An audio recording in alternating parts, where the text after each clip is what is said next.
Hello guys, नमस्कार मंडळी. तुम्हा सर्वांचं माझ्या चॅनलवरती परत एकदा स्वागत आहे. तर आता ना काही दिवसांपासून ना खूप कॉमनली एक कमेंट येत आहे की प्रणोती तुझा स्किन केअर रुटीन दाखव. तर आजच्या व्हिडिओमध्ये मी तुम्हाला माझा मॉर्निंग स्किन केअर म्हणजे मी सकाळी काय काय करते आणि नाईट टाईम स्किन केअर रात्री काय काय करते हे दोन्हीही तुमच्याबरोबर शेअर करणार आहे. आता शेअर करण्याच्या आधी लेट मी टेल यू, माझा जो स्किन टाईप आहे तो नॉर्मल आहे. जास्त ऑइलीसुद्धा नसतो आणि जास्त ड्रायसुद्धा नसतो. तर मी जे स्किन केअर प्रोडक्ट्स आता वापरते आहे ते मला खूप छान सूट करतं आहे, ठीक आहे. आणि हे आज तुमच्याबरोबर मी शेअर करणार आहे. पण हां, अजून एक ना टिप मी तुमच्यावर शेअर करते जे मी आता फॉलो करायला चालू केलेली आहे. मी ना आधी ना एकच प्रॉडक्ट भरपूर वर्ष वापरायची. जसे की एक मॉइश्चरायझर वापरला, आवडला तर तो भरपूर दिवस चालत होता. पण ना मी रिसेंटली कुठंतरी बघितलं आणि कुठंतरी वाचलं, I think so, I don't remember, की ना आपण जेव्हा एकच प्रॉडक्ट्स भरपूर टाईमसाठी वापरत असतो ना तर आपल्या स्किनला तो यूज टू होऊन जातो, ठीक आहे. आणि थोड्या दिवसांना ना चेहऱ्यावरती जास्त काही ग्लो वाटत नाही किंवा काहीतरी नवीन असं काही वाटत नाही. त्यामुळे मी थोडेसे ना चेंज करते माझे प्रॉडक्ट्स. म्हणजे असं नाही की मी आज हे वापरला उद्या तो, असं नाही करत आहे. लाईक एखादा प्रॉडक्ट 2 महिने 3 महिने वापरते, त्याच्यानंतर मला थोडंसं चेंज करायला प्रॉडक्ट्स आवडतात. त्यामुळं मी I keep on changing the products. तर आत्ता करंटली माझे जे स्किन केअर रुटीनमधले जे प्रॉडक्ट्स आहेत ते मी तुमच्यावर शेअर करत आहे. कारण आत्ता जो माझा स्किन केअर रुटीन सेट झालेला आहे तो खूपच मस्त सेट झालेला आहे. आणि एखाद दुसरे प्रॉडक्ट ह्याच्यामध्ये असे आहेत ना की भरपूर चेंजेस माझ्या स्किनमध्ये झालेले आहेत. त्या प्रॉडक्ट्समुळं मला सूट करत आहेत. पण चला आता जास्त वेळ वाया घालवायला नको. मी खूप एक्सायटेड आहे तुमच्यावर माझा स्किन केअर रुटीन शेअर करण्यामध्ये. तर चला लेट्स स्टार्ट.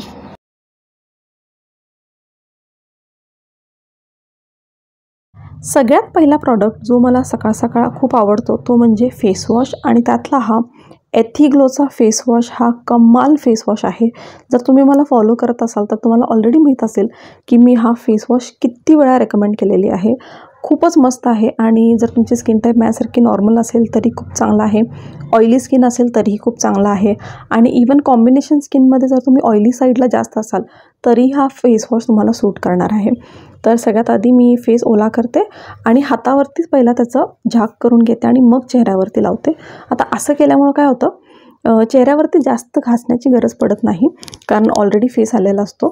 तर फेसवॉश खूप छान पद्धतीने होतं. आणि फेसवॉश करण्यामध्ये अजिबात मी इथं गडबड करत नाही कारण रात्रीची झोप इतकी छान झालेली असते की मला उठवण्यासाठी असं वाटतं की फेसवॉश हा व्यवस्थित करायचा आहे. कमीत कमी एक 45 सेकंड्स तरी मी फेसवॉश खूप व्यवस्थित करून घेते आणि त्याच्यानंतर हा धुवून टाकते. आता धुतल्यानंतरसुद्धा पॅड ड्राय करूनच वाळवते. चेहऱ्याला अजिबात घासायचं नाही. मी बरेच जणांना बघते की चेहऱ्याला लिटरली पुसण्यासाठी खूप घासतात, पण असं करायचं नाही. हा रूल आहे की फेसवॉश झाल्यानंतर फक्त पॅड ड्राय करायचं आहे आणि तसं करून तुम्हाला फेसला ड्राय करून घ्यायचं आहे.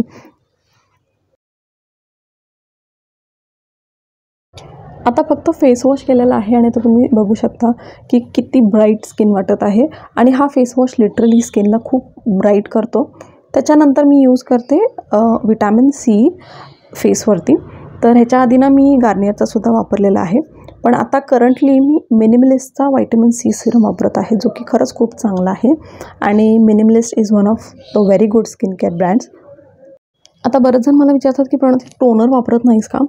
नाही, मी टोनरसुद्धा वापरते, पण करंटली माझ्या स्किन केअर रुटीनमध्ये टोनर मी इन्क्लूड केलेलं नाही आहे. कारण टोनरची मला खास गरज नाही वाटत कारण स्किन बऱ्यापैकी नॉर्मल आहे, जास्त ऑइल नाही सिक्रेट होत आहे. त्यामुळं टोनर मी सध्या वापरत नाही आहे. फेसवॉश झाल्यानंतर डायरेक्टली व्हिटॅमिन सी वापरत आहे. आणि व्हिटॅमिन सी जेव्हा तुम्ही वापरत असता तेव्हा सिरमला जास्त स्किनवरती मसाज करायचं नाही आहे. फक्त डॅब मोशन्स तुम्ही करू शकता, ज्याच्यानं काय होणार आहे, तो सिरम तुमच्या स्किनमध्ये छान ॲब्झॉर्ब होणार आहे. आणि हा प्रॉडक्ट जो आहे तो खूप इझिली ॲब्झॉर्बसुद्धा होऊन जातो. अगदी 1 ते 2 मिनटं लागतात. फक्त त्याला थोडंसं तुम्ही डॅब करायचं आहे आणि हा खूप छानपणे स्किनमध्ये मुरूनसुद्धा जातो आणि त्याच्यानंतर स्किन खूप जास्त सॉफ्टसुद्धा फील होते. तर सगळ्यात आधी फेसवॉश केला आणि त्याच्यानंतर मी व्हायटमिन सीचा सिरम वापरलेला आहे जो की आहे मिनिमलिस्टचा सिरम आहे.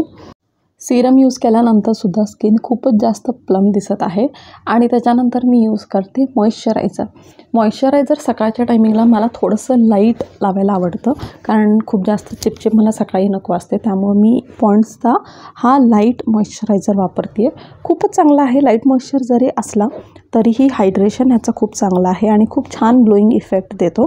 तर हा मी इवन माझ्या मेकअप करण्याच्या आधीसुद्धा मी बऱ्याच वेळेस हा मॉइश्चरायझर यूज करते. कारण मेकअप केल्यानंतरसुद्धा बऱ्याच वेळा जास्त घाम येतो, त्यावेळेस लाईट मॉइश्चरायझरसुद्धा खूप छान काम करतात. तर हा पॉन्ड्सचा लाईट वेट मॉइश्चरायझर वापरते. आणि मॉइश्चरायझर यूज करताना ना मी कायम असं लक्ष देते की ॲटलिस्ट 1-2 मिनिट तर मॉइश्चरायझर हा खूप छान मसाज करते मी स्किनवरती. त्याच्यानं काय होतं, सगळ्यात पहिला तर प्रॉडक्ट हा खूप चांगला ॲब्झॉर्ब होतो स्किनमध्ये. आणि दुसरी गोष्ट म्हणजे मसाज केल्यामुळं चेहऱ्यावरती ब्लड सर्क्युलेशनसुद्धा वाढतं, विच अगेन हेल्प्स की त्याच्यानं काय होतं, स्किन खूप जास्त ग्लोईंग वाटते. त्यामुळं सकाळ सकाळ 1-2 मिनटं फक्त मसाज करते. इथं कोणताही फेस टूल मी वापरत नाही. मोस्टली मी रात्रीच्या स्किन केअरमध्ये तो वापरते, पण सकाळी इतका वेळ नसतो, त्यामुळं फक्त हातानंच मी थोडंसं मसाज करते. हां, असं रोजसुद्धा करायला मिळत नाही, बऱ्याच वेळेस गडबडसुद्धा असते. पण जेव्हा मला गडबड नाही आहे तेव्हा ट्राय करते की 1-2 मिनिट तरी स्किनवरती मसाज करायचं आहे. आणि त्याच्यानंतर ना खूप छान मस्त रिलॅक्स वाटतं आणि त्याचबरोबर स्किनवरती खूप ग्लोसुद्धा येतो. फक्त मसाज करताना कधीही लक्ष द्यायचं आहे की मोशन्स जे आहेत ते कायम अपवर्ड डिरेक्शनमध्ये असायला पाहिजेत. त्याच्यानं खूप छान अपलिफ्टिंग इफेक्टसुद्धा येतो आणि हे स्टेप्स ना अँटी एजिंगमध्ये सुद्धा हेल्प करतात. तर मॉइश्चरायझरमध्ये थोडंसं निवांतपणे मसाज करते. आणि आता मॉइश्चरायझर लावून झाल्यानंतर तुम्ही बघू शकता इतकी छान आणि इतकी रेडियंट वाटते स्किन. म्हणजे लिटरली असं वाटतं की दिवसभर माझी स्किन जर अशी राहिली तर किती भारी.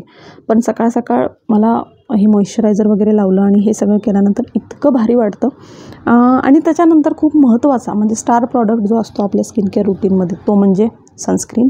आणि त्याच्यामध्ये मी हा एस ब्लॉकचा सनस्क्रीन वापरते. हा ऑनलाईन नाही आहे बहुतेक, पण मला हा डॉक्टरांनी रेकमेंड केला होता. खूपच मस्त आहे, वॉटर बेस्ड आहे, खूप इझिली ॲब्झॉर्ब होऊन जातो स्किनवरती. अजिबात चिकट मला वाटत नाही ह्याच्यानंतर. पाण्यासारखंच आहे, त्यामुळं खूप इझिली ॲब्झॉर्बसुद्धा होऊन जातो. आणि सनस्क्रीन हे आपल्या स्किन केअर रुटीनमध्ये असणं हे इतकं गरजेचं आहे, जसं की आपल्याला जगण्यासाठी पाण्याची गरज असते तसंच आपल्या स्किनला सनस्क्रीनची गरज असते. आणि हे जितक्या लवकर आपल्याला समजेल की हा सनस्क्रीन लावणं किती गरजेचं आहे तितकं आपल्या स्किनसाठी चांगलं आहे. कारण जर तुम्हाला लेट रिअलाईज झालं तर तो पण वेळ निघून गेलेली असते बॉस. त्यामुळं आत्ताच सनस्क्रीन लावायला चालू करा. सनस्क्रीन लावून झाल्यानंतर थोडंसं ओठांनासुद्धा हायड्रेशनची गरज असते. त्यामुळं मी हा रेनेचा समर स्लश म्हणून हा जेलीसारखा टेंट आहे तो मी वापरत आहे. खूपच मस्त आहे, हायड्रेशनसुद्धा आहे आणि त्याचबरोबर टेंटसुद्धा आहे.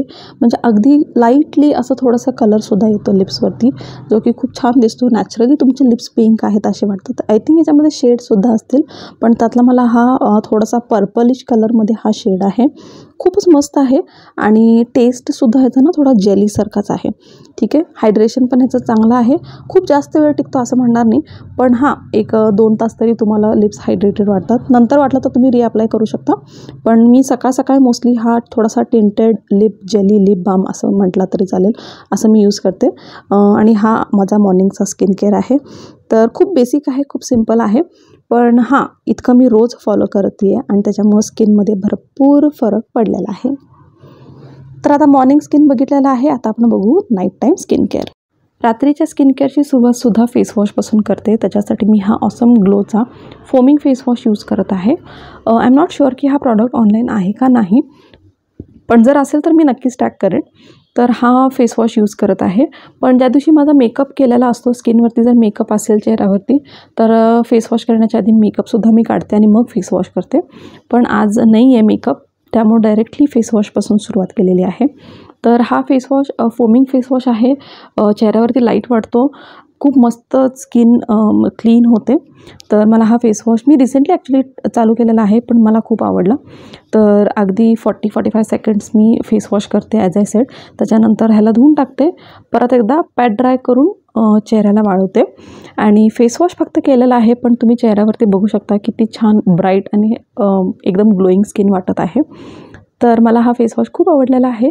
आणि आता रात्रीच्या स्किनमध्ये सुद्धा मी सिरम इन्क्लूड केलेला आहे आणि तो सिरम जो आहे तो लॉरियल पॅरिसचा हा ग्लायकॉलिक ॲसिडचा सिरम स्टार सिरम आहे. म्हणजे लिटरली मी सांगते 1 नंबर सिरम आहे. माझी ही दुसरी बॉटल आहे या सिरमची. इतकी आवडलेली आहे की काय विचारू नका. मी माझ्या फॅमिलीमध्ये सुद्धा मी 2-3 जणांना घेऊन दिलेले की तुम्ही ट्राय करून बघा. तर मला हा सिरम इतका आवडला. तर हा 8% ग्लायकॉलिक ॲसिडचा सिरम आहे. तर मी हा वापरायला का चालू केले, मागच्या महिन्यात मला थोडेसे पिंपल्स आले होते आणि त्याचे डार्क स्पॉट्स जातच नव्हते. त्यामुळे मी म्हणले की डार्क स्पॉटसाठी आपण काहीतरी सिरम ट्राय करूया. आणि भरपूर रिसर्च केल्यानंतर मला हा ग्लायकोलिक ॲसिडचा सिरम खूप चांगला वाटला, त्यामुळे मी हा मागवला. आणि लास्ट मंथमध्ये माझे जे डार्क स्पॉट्स होते ते जातच नव्हते. आता तुम्ही फोटोमध्ये बघू शकता, डे 1मध्ये माझा जो डार्क स्पॉट आहे आणि डे 7मध्ये आहे जो, त्याच्यामध्ये भरपूर फरक आहे. आणि हे फक्त रात्रीच्या स्किनकेअरमध्ये मी हा सिरम इन्क्लूड केला होता आणि 7 दिवसामध्ये माझ्या डार्क स्पॉट्सवरती भरपूर फरक पडला होता. त्यामुळे मला हा सिरम खूप आवडला आणि त्यामुळे मी कंटिन्यूसुद्धा करत आहे. आणि त्यानंतर मॉइश्चरायझरसुद्धा लावते. सिरमवरती ड्यूसॉफ्ट प्रीमियाचा हा मॉइश्चरायझर यूज करत आहे. हा मॉइश्चरायझर तर खतरनाक प्रॉडक्ट आहे. जर तुम्ही मला फॉलो करत असाल तर तुम्हाला ऑलरेडी माहीत असेल की मी हा प्रॉडक्ट किती वापरते आणि मला भरपूर आवडलेला आहे. इवन हा प्रॉडक्टसुद्धा सेकंड टाईम मी बाय केलेली आहे. थोडासा महाग आहे पण प्रॉडक्ट खूप चांगला आहे. हायड्रेशन ह्याचं नेक्स्ट लेवल हायड्रेशन आहे. जसं की मी प्रत्येक व्हिडिओमध्ये म्हणत असते, हायड्रेशन ह्याचा कमाल आहे. आणि रात्रीच्या वेळेस तर जर तुम्ही हे लावून झोपला, सकाळी जर तुमची स्किन कापसासारखी नाही वाटली तर माझं नाव बदला. इतकं हा प्रॉडक्ट चांगला आहे, मला भरपूर आवडतो. आणि मी मोस्टली हा रात्रीच्या स्किन केअर रुटीनमध्ये वापरते. सकाळी मला थोडंसं लाईट हवं असतं म्हणून मी पॉईंट्सचा लाईट वेट वापरते, पण रात्री मी हा ड्यूसॉफ्ट प्रीमियाचा मॉइश्चरायझर यूज करते. आणि आता रात्री मला थोडासा वेळसुद्धा असतो स्किन केअर करण्यासाठी, तर मसाजसुद्धा करते मॉइश्चरायझर लावल्यानंतर. आणि मला रात्री फेस टूलसुद्धा वापरायला आवडतात. मग त्याच्यामध्ये तुम्ही गॉशा वापरू शकता किंवा फेस रोलर, जे पण तुमच्याकडे अवेलेबल आहे ते तुम्ही वापरू शकता. मी मोस्टली गॉशा जास्त यूज करते. त्याच्यानं काय होतं, ब्लड सर्क्युलेशनसुद्धा वाढतं, प्लस फीचर्ससुद्धा थोडेसे शार्प होतात. एका दिवसात काही होणार नाही आहे, रोज केलं तर फरक पडतं. पण मला गॉशा वापरायला खूप आवडतं. गॉशा मसाजसुद्धा मी रोज रात्री करते. तर मला ना over the period of time एक गोष्ट लक्षात आलेली आहे की जितकं तुम्ही तुमच्या स्किनची काळजी करता, जितकं छान तुम्ही स्किन केअर रूटीन फॉलो करता, असं नाही की भरपूर प्रोडक्ट्स वापरले तर स्किन केअर रूटीन चांगला होतं, असं काही नाही आहे. पण स्किन केअर रूटीन रोज फॉलो करणं हे खूप गरजेचं आहे. आणि जेव्हापासून मला हे रिअलाईज झालेलं आहे आणि जेव्हापासून मी स्किन केअर रूटीन एक नियम केलेला आहे, तेव्हापासून माझ्या चेहऱ्यामध्ये इतका फरक पडलेला आहे. मी जेव्हा टीनेजमध्ये होते तेव्हा मी तुम्हाला सांगू शकते भरपूर मला पिंपल्स यायचे. आणि फक्त टीनेजसुद्धा नाही, मागच्या 1-2 ते 3 वर्षामध्ये जर मी माझी स्किन बघितली तेव्हासुद्धा मला भरपूर पिंपल्स येत होते. पण आता माझी स्किन भरपूर क्लिअर आहे, बऱ्यापैकी क्लिअर आहे. आणि त्याचं कारण असं आहे की स्किन केअर रूटीन हा रोज फॉलो करते. आणि आता मला लिटरली ना मजा येते ह्या गोष्टी करण्यामध्ये. कारण ऑफकोर्स चांगली स्किन कुणाला नको आहे, सगळ्यांनाच हवी आहे. पण जेव्हा तुम्ही एखाद्या गोष्टीची काळजी घेता ना तर त्याचे रिझल्टसुद्धा मिळतात. मग तुम्ही चांगला स्किन केअर म्हणजे बेसिक स्किन केअर फॉलो केला तरी चालेल. जे पण तुमचे प्रॉब्लेम एरिया आहेत ते तुम्ही कन्सर्न करून स्किन केअर प्रॉडक्ट्स वापरू शकता. आता स्किन केअर झाल्यानंतर लिप केअरसाठी लिप ऑइल मी रात्री यूज करते. स्विस ब्युटीची ही लिप ऑइल आहे, भरपूर चांगली आहे, रात्रीसाठी बेस्ट आहे, मला खूप आवडते. हायड्रेशन 1 नंबर आहे. आणि जेव्हापासून मी हे वापरते आहे, ट्रस्ट मी ह्या पूर्ण विंटर सीझनमध्ये एकही दिवस मला असं वाटला नाही आहे की माझे लिप्स फाटलेले आहेत. कारण रोज सकाळी आणि रात्री दोन्ही वेळेस मी लिप बाम आणि लिप ऑइल दोन्हीही यूज करत आहे. आणि त्याच्यामुळं स्किन कायम चांगली राहिलेली आहे आणि लिप्ससुद्धा कधी फाटले नाहीत. त्यामुळं हा माझा स्किन केअर रूटीन आहे जो मी सकाळीसुद्धा फॉलो करते आणि माझा night time skin care routine दोन्हीही तुमच्याबरोबर शेअर केलेले आहेत. आणि आय होप तुम्हाला हा व्हिडिओ आवडला असेल. आणि जर आवडला असेल तर नक्कीच व्हिडिओला लाईक करायला विसरू नका. अजूनपर्यंत चॅनलला सबस्क्राईब केलं नसेल तर नक्कीच चॅनलला सबस्क्राईब करा. जय महाराष्ट्र.